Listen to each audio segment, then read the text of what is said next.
This is a massive failure. Writing this off is throwing away tens of millions of dollars of work. Okay? Straight up. It's akin to lighting $10 million on fire. At the top of the program, we laid out the administration's rewriting of what the... Yeah. The reason why I talked about the previous administration's actions earlier when talking about Gaza and how the Trump administration's actions are going to differ from like the previous one was because of this. Because everyone in the United States of America always likes to revert the conversation back to an appropriate vector of anger, drama, okay? For YouTube slop tubers, that can be drama surrounding content creators. And for obviously liberals who have a vested interest in defending the failure of a candidate and a failure of a campaign that just took place that lost to Donald Trump the second time around, their goal is to obviously deflect blame away from the Democratic Party's ineptitude and away from the campaign specifically, back to a target that everyone can get mad about. Now, it can be the third-party voters or the Bernie bros, or in this circumstance, the radical Muslims in Dearborn, okay? It is their fault that Kamala Harris lost. Very frustrating process, considering that they did play a role in Kamala Harris's defeat, especially in Michigan. They played a very important role, but that issue is not up to the voters. That responsibility does not fall on the voters.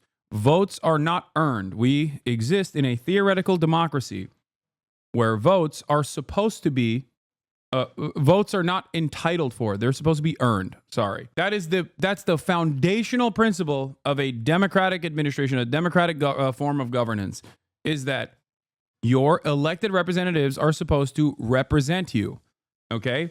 And in that process, voters are going to extract concessions. But for some reason, people love blaming voters in general and never the campaign. People also love blaming third-party voters specifically. Ironically enough, third-party voters still could not make up for the margin of defeat in many of the states that Kamala Harris lost. So why do Democrats still make this point?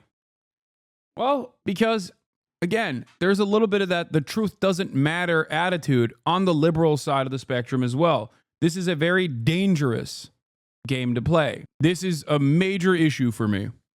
The fact that on the right, we've just gone into full tilt denialism and desperately rushing towards alternative reasons that are not born out of the data and just simply hysterical. And liberals play a little bit of that as well on their end. Not good, okay? The president said last night about taking over Gaza and remaking it as a Riviera of the Middle East, his words. Regardless of what the people around him say he said it all on camera, and millions of people saw it, including Arab Americans, many of whom voted for him. More from CNN's Jason Carroll now in Dearborn, Michigan.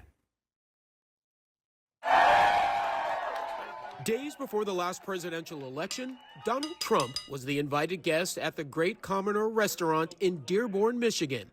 Albert Abbas says he extended that invitation, a decision he is now reflecting on, given all that has happened in the last 24 hours. Many in the community are at a loss for words. Last night was a very rough night for most of us.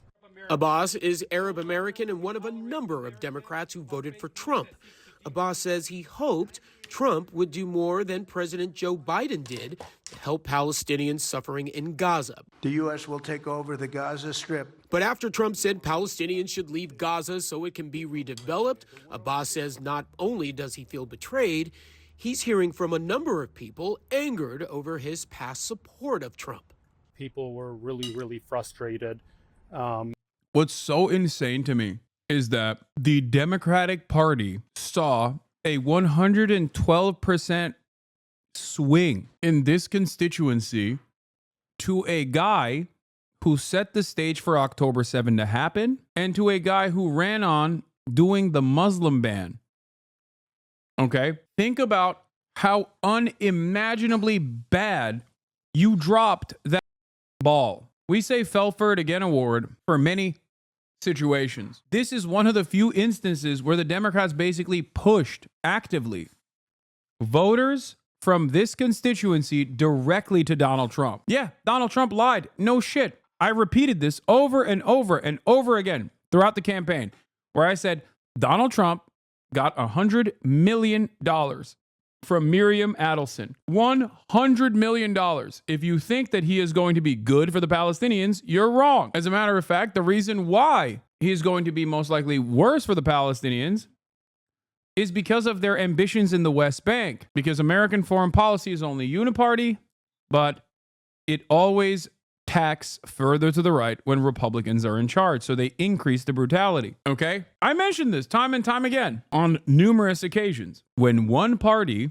is effectively controlling the pain and death and destruction as the administration in charge, and actively undermining this constituency by basically saying, we don't want you, we don't need you, we can win without you, to prove a point, okay?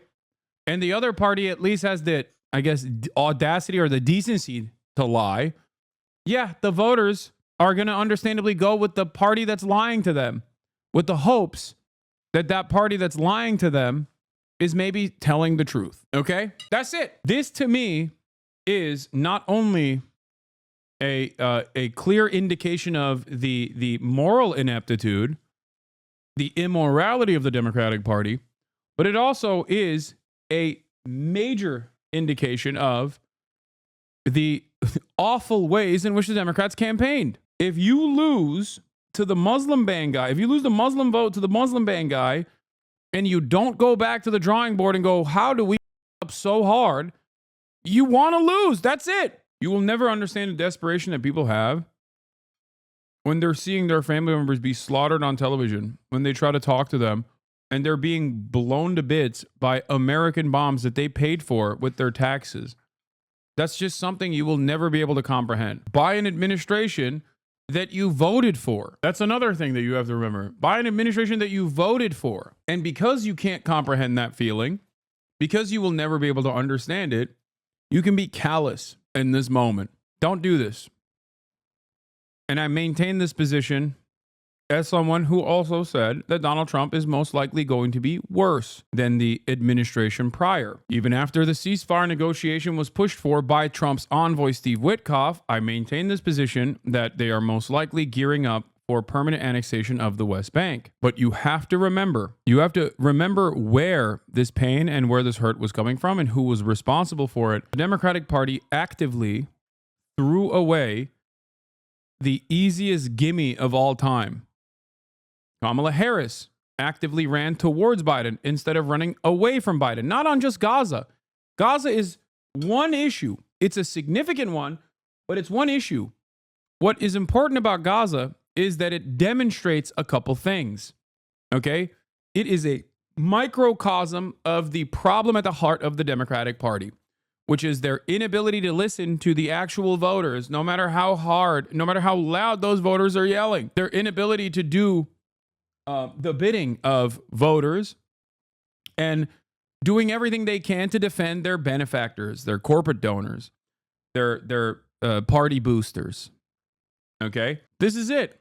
They were willing and did throw away an election. They threw away an election when all signs and all data readily available showed that changing the trajectory and pushing for a ceasefire actively would most likely have seen at least a 6-point swing in some of the key states. Democrats did nothing because Trump was worse, and Trump won because Democrats did nothing. Yeah, it's that simple. A Harris campaign organizer says senior officials ordered them to erase voters who asked about Gaza, marking emails as no response so they'd be removed from outreach. No engagement, no persuasion, just ignored.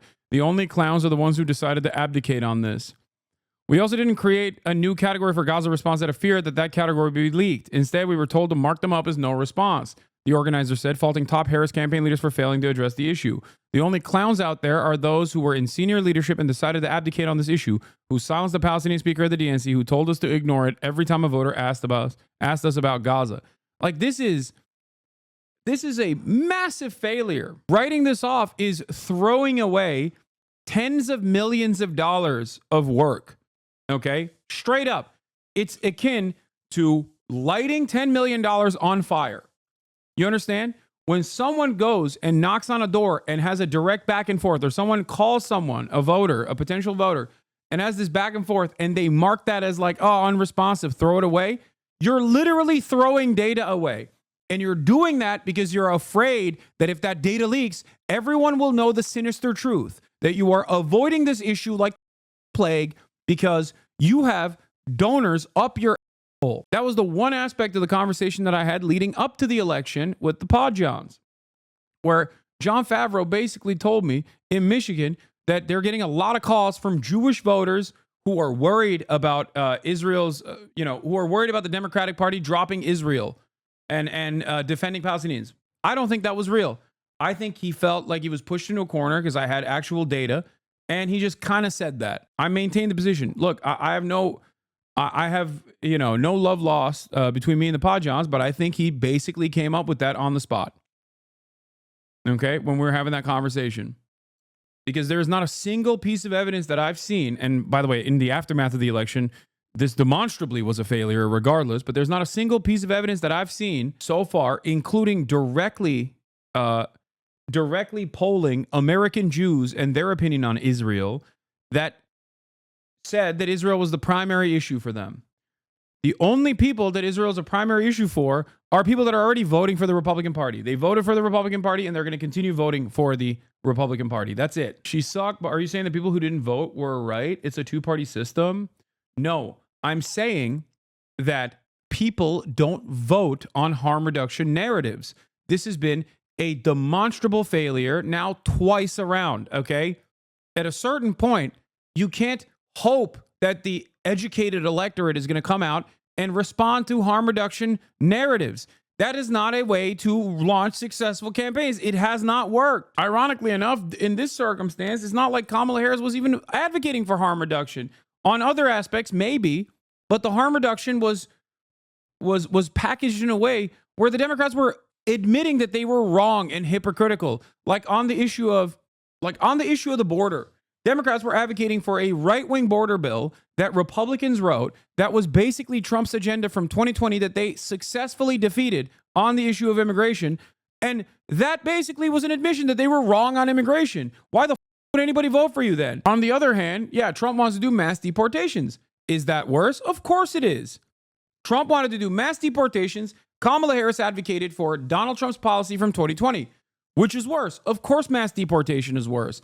But in the eyes of the voters, they're not going to look at that and go, well, this is harm reduction. They're going to look at that and go, you said the border wall was racist for 8 years. You called me a Nazi. Now you want to build a border wall? Turns out your ineptitude is the reason why we have a border crisis to begin with. And now you're admitting that. Do you understand? That's it. You can't win elections like this. So I don't know why there are chatters in here. Okay.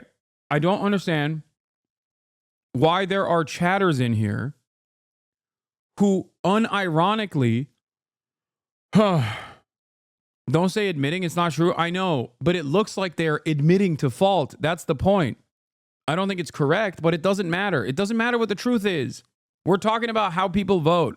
We're talking about how people respond to certain messaging. And look, there are plenty in this community, Michael from Pennsylvania, myself, we saw this from a mile away. I talked about how dangerous a gamble this was for Kamala Harris, running around with Liz Cheney over and over again, thinking that she's going to be able to carve out a constituency of white suburban moms that are going to carry her to the electoral victory. It was a failure. She drove away the base. United States, a community which helped Trump carry the critical swing state.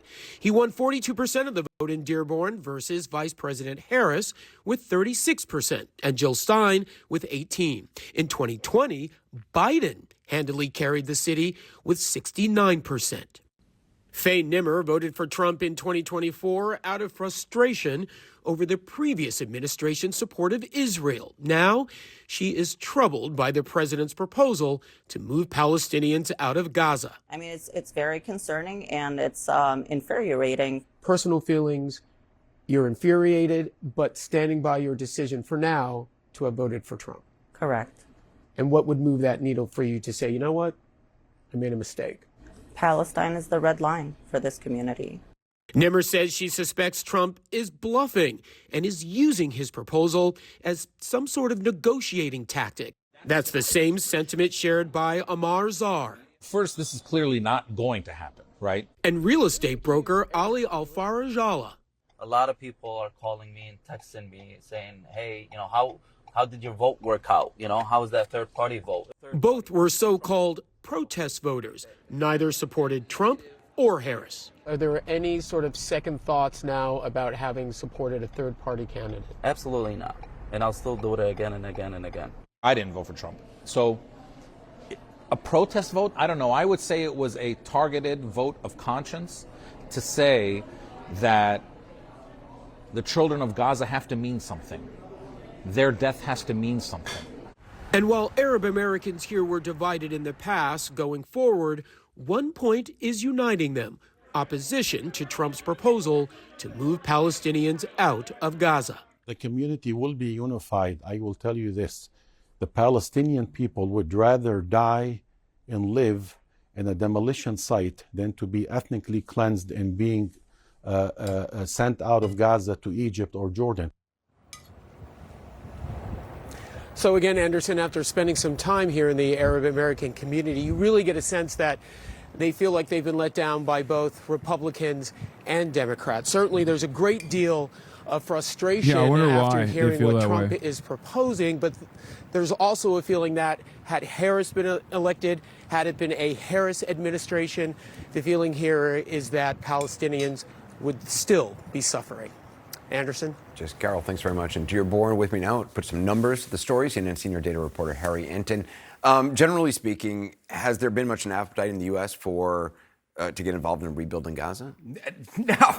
No, there has not been. Look, we have no new polling since last night, right? Polling works fast. It doesn't work that fast. But in the polling that we had prior, that was taken towards the middle end of last year, what we saw was the overwhelming majority of Americans opposed the idea that the United States should take a lead role in reconstructing Gaza. You can see it right there, 57% opposed, just 37% support. And what I should note is the support was lowest among Trump's own base of Republicans. So the idea that this is going to sell among the American people at large or the Republican base, simply put, he definitely wasn't looking at the polls before he went out there and made a statement that was heard around the world because of how crazy it sounded to most people. How did Palestinians view President Trump during his first administration? Yeah, so we talk about Americans, right? But at the end of the day, the Gaza Strip is filled with Palestinians, right? So the question is, how did Palestinians feel about Donald Trump during his first term?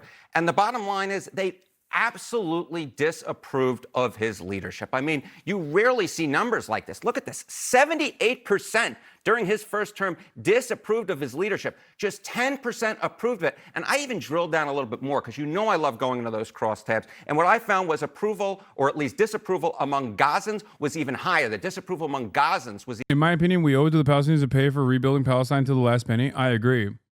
Except Trump doesn't want to rebuild Palestine. He wants to ethnically displace it first and then build condominiums on what is the Gaza Strip. It's the worst of both worlds. It's even higher than it was among Palestinians overall. So simply put, this would not be a popular plan either in America or in the Palestinian territories.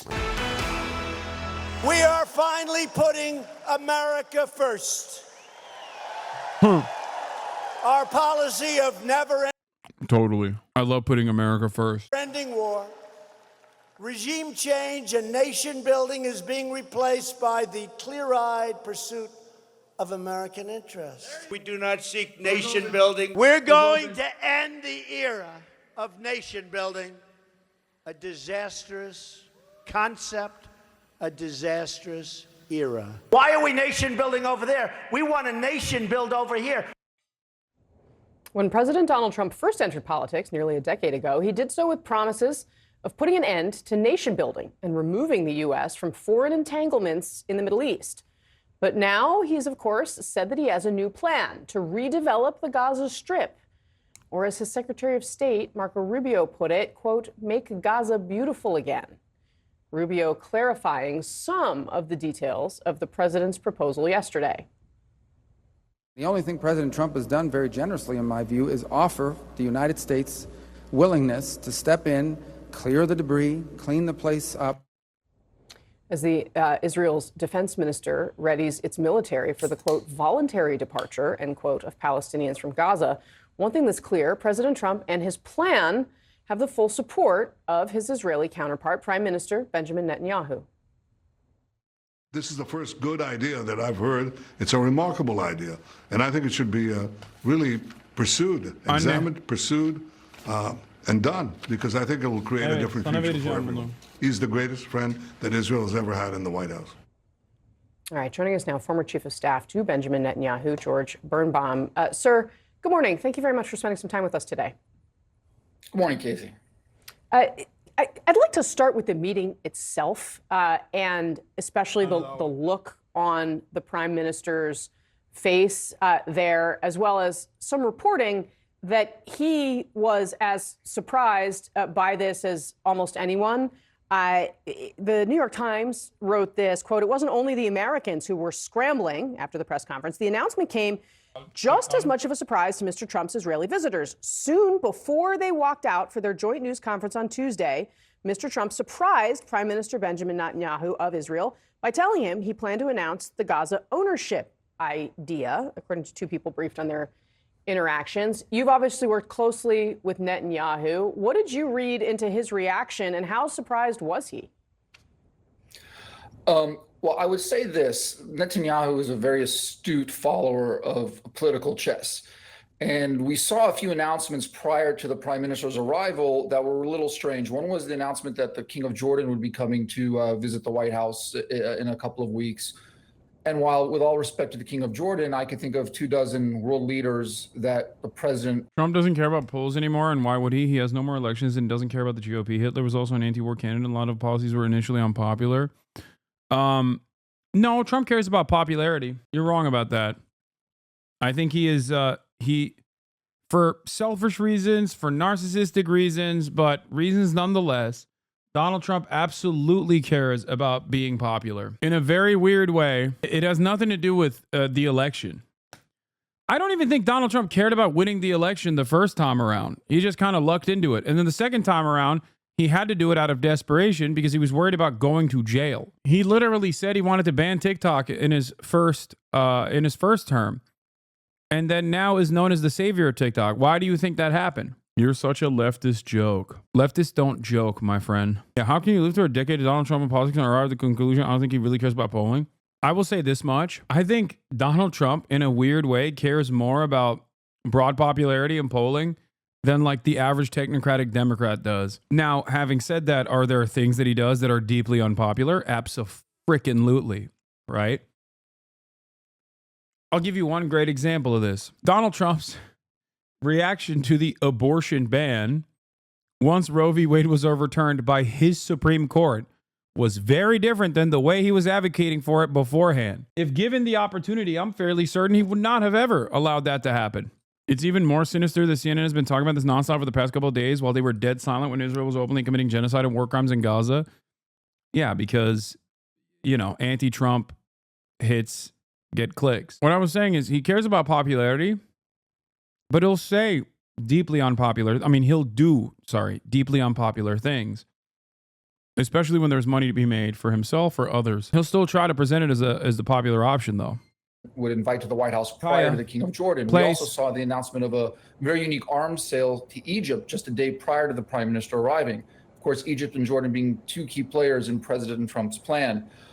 So the prime minister may have been surprised that the announcement came so quickly, but I believe that he probably was reading the tea leaves a little bit and that President Trump did have something in mind by having these two very strange events occur so early into his presidency regarding the invitation of the King of Jordan, as well as the arms sale to Egypt.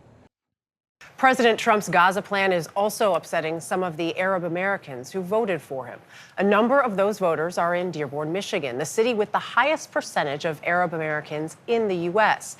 They flipped to Trump in 2024, partly to protest President Biden's handling of the crisis in Gaza. Nikki Batiste asked people there how they are feeling now. What do you think your headline will be this week? Gazans will not leave their country. I think something that, yes, I hear the buzzing too, or the tinnitus noise. I think something that American leadership discounts, which is leading them to make wrong decisions when figuring out how to go forward with this Gaza situation, is how unimaginably unpopular it would be with the actual citizens in these countries. If it were up to MBS and he had full control, if he had a magic wand, he would make all of the Palestinians perish. But the reason why the official Saudi position is that it is a non-starter to do mass ethnic displacement for the Palestinians. The reason why that is the official Saudi position, despite MBS's own personal distaste for the Palestinian plight, is because even in a place like Saudi Arabia, where the numbers of the population are very limited, no matter how many weapons you give MBS, he still has a very real fear of being potentially overthrown by his own population. Okay?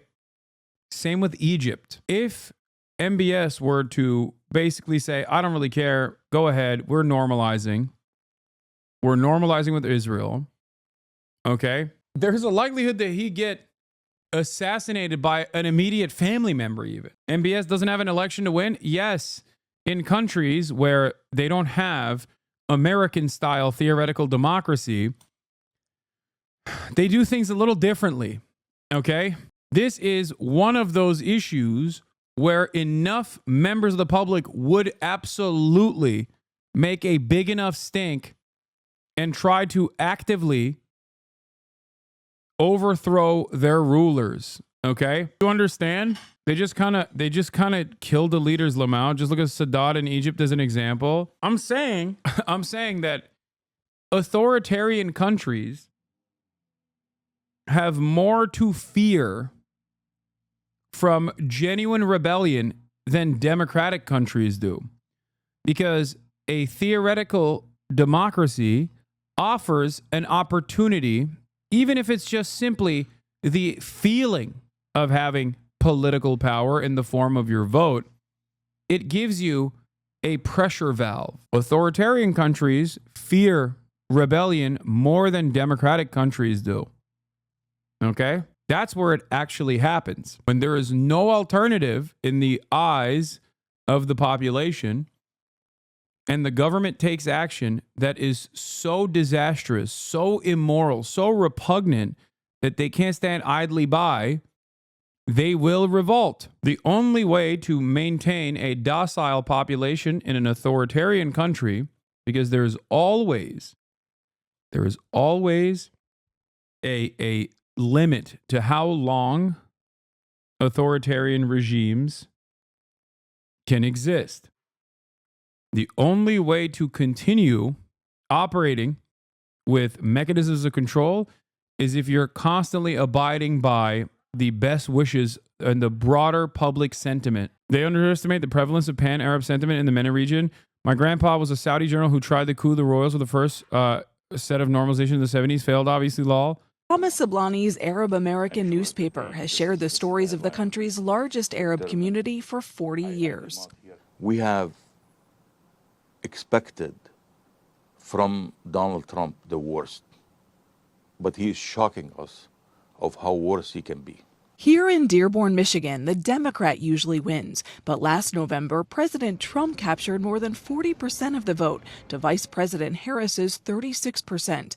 Part of her loss was due to people not voting for either major party. Sablani says he didn't vote for anyone, but blames Democratic candidates for the rare results. The vote for... I will never get over how easy it would have been for Biden to actually reverse course on Gaza.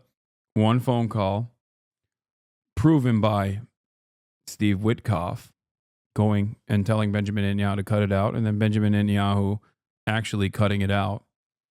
And yet he chose not to do so, even though there was a severe electoral consequence there. It's crazy. Remember when Joe Biden said he had a red line when Israel decided to do the complete final solution on North Gaza with the hopes of permanent annexation of North Gaza? Biden said, "Oh, I'm going to give you a red line, Jack." He gave another red line on Rafah. We all know how that turned out. But the second time was even funnier because he gave him 30 days, which was after the election. And then, of course, he did not abide by the red line. Israel never followed through, and Biden kept giving him more weapons. and rewarding him all the way till the last day. His State Department ran propaganda for Israel. I did not forget. If they were truly worried about Donald Trump, the situation, if they truly cared about the plight of Gazans, they could have wrapped it up ever before it reached Trump's desk. Okay? They handed over the reins to Donald Trump with no care or consideration for Palestinians whatsoever because they don't care. It's that simple. There's no reason to dance around this issue. And many liberals are pretty open. I was told by a prominent liberal streamer today that the Rafah red line was an example of Biden saving the day, giving people time to leave Rafah. Oh my God. Trump was not really a vote for Trump. It's a vote against the Biden-Harris administration because they could not stop the carnage. If you were to give President Trump a grade for how he's handling Gaza, Middle East, what would it be? I would say like a C+. College senior Sarah Shaban voted for Trump. She says she gasped when she saw his remarks. Insane to yap for hours about how much genocide Joe sucks when we can't change the past, but you can say, I told you so. Meanwhile, Trump just called for ethnic cleansing and there's can be done to stop him. I mean, there's even less shit that can be done to stop Donald Trump than there was for Biden. So no, I think covering Biden's ineptitude on this issue is still fairly important to understand. Like this was happening during an election, man. There is no clear indication that America does not give a single shred of a fuck about democracy than not responding to the public pressure, major demonstrations, and only responding by telling everybody that they were Hamas supporters and that they were maybe being funded by Iran, and then also arresting 3,100 college campus demonstrators. Like, that is crazy. Those numbers are insane. They rarely got coverage in the media, but I have not forgotten, and neither should you. A couple of years from now, when you wonder how we got here, remember that the Democrats also were actively pushing to get here. I was disappointed, but I also wasn't surprised. But I would say that I kind of find it hard to believe that he would actually implement what he's saying. Did you regret voting for him? A little bit, yeah. But then I thought about it, and I was like, there's a ceasefire now, and I wasn't sure there was going to be a ceasefire if Kamala was elected. Amichai Stein, Israeli Prime Minister Netanyahu to Channel 14. The Saudis can create a Palestinian state in Saudi Arabia. They have lots of land over there. I guess the Saudi normalization is not looking too good.